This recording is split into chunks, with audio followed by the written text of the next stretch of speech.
बना बाबू, बना बना बना बना बना बना बना ना, विजुअल बना ना। वो तो बन ही रहा। लगा आरडी लगा, आरडी लगा।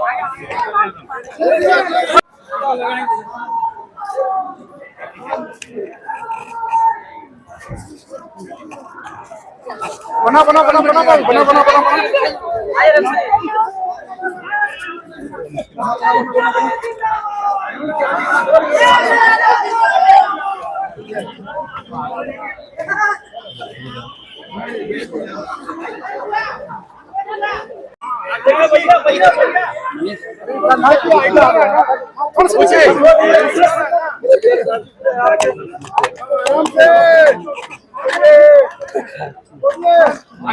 झारखंड मुक्ति मोर्चा और झारखंड के बहुत बड़े नेता शिबू सोरेन जी जब नहीं रहे, वैसा नेता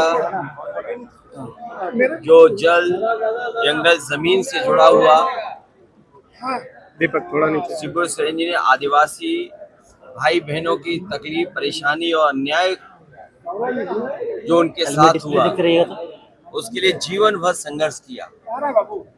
ऐसे बहुत कम नेता हैं जिन्होंने अपने पूरे जीवन में एक पार्टी खड़ी की हो, नया प्रदेश बनाने में संघर्ष किया हो और अपनी अगली पीढ़ी को वो विरासत के रूप में देखे गए हों।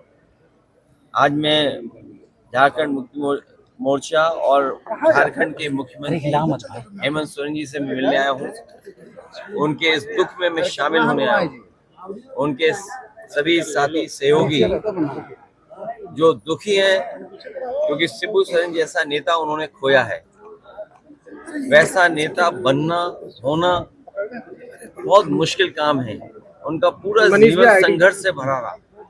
पूरा जीवन उन्होंने संघर्ष किया। आदिवासियों की संस्कृति, आदिवासियों की भाषा, आदिवासियों के वेशभूषा को लेकर के कैसे उन्हें आगे बढ़ाएं जीवन में, नहीं बढ़ रहा। उनके जीवन में खुशियां आए, अन्याय खत्म हो, उसके लिए जीवन भर संघर्ष करें।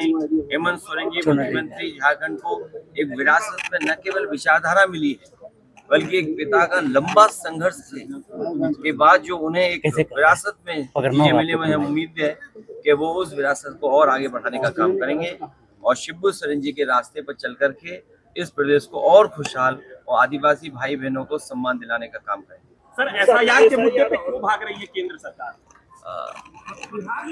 भारतीय जनता पार्टी का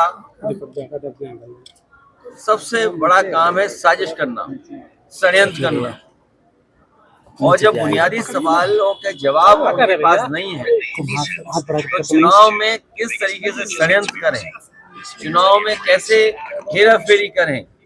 अगर एसआईआर की बात थी तो ये 1 साल पहले भी लाई जा सकती थी, प्रदेश में समय भी मिल सकता था, लेकिन जानबूझ करके जब उन्हें पता है कि बिहार की जनता उनके खिलाफ है तो एसआईआर के बहाने ये बड़े पैमाने पर वोट काटना चाहते हैं। और जो आज एफिडेविट मांग रहे हैं कांग्रेस पार्टी के नेता राहुल गांधी जी से, समाजवादी पार्टी ने लगभग 2 साल पहले 18,000 वोट ऐसे जो डिलीट किए गए थे, जो 2019 में वोट जिन्होंने डाला था 2022 के जब चुनाव में गए तो वो डिलीट रहे, उसकी हमने एफिडेविट के साथ जानकारी दी और शिकायत दी। अभी भी एक भी अधिकारी के खिलाफ कार्रवाई नहीं है। अगर एक भी जिलाधिकारी या वरिष्ठ अधिकारी के खिलाफ कार्रवाई हो जाएगी तो किसी भी नागरिक का वोट नहीं काटा जाएगा। ये हकमारी तो करते ही थे, ये भारतीय जनता पार्टी के लोग हकमारी तो करते ही हैं, लेकिन अब मतमारी भी कर रहे हैं। जो मतदान का अधिकार है उसको भी छीनना चाहते हैं।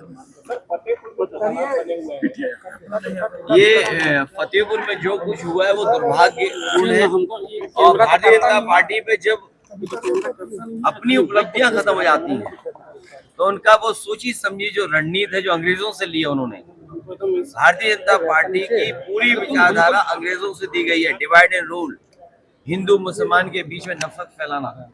अगर हम हक की बात करें तो हिंदू मुसलमान को आगे कर देना। ये जिस तरह का काम हुआ है फतेहपुर में, सरकार को उन दोषी लोगों के खिलाफ कार्रवाई करनी चाहिए। जितने लोग वीडियो विजुअल्स में दिखाई दे रहे हैं उन सबको जेल भेजना चाहिए और अगर जिलाधिकारी और पुलिस विभाग वहां का नहीं भेजा है तो कहीं ना कहीं सरकार को ये निर्णय लेना चाहिए कि वो अधिकारी रहने लायक नहीं है, उन्हीं के कारण वो घटना हुई है।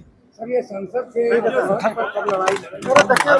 लड़ाई लगातार चलती रहेगी क्योंकि लंबी लड़ाई है, लगातार चलते रहना पड़ेगा।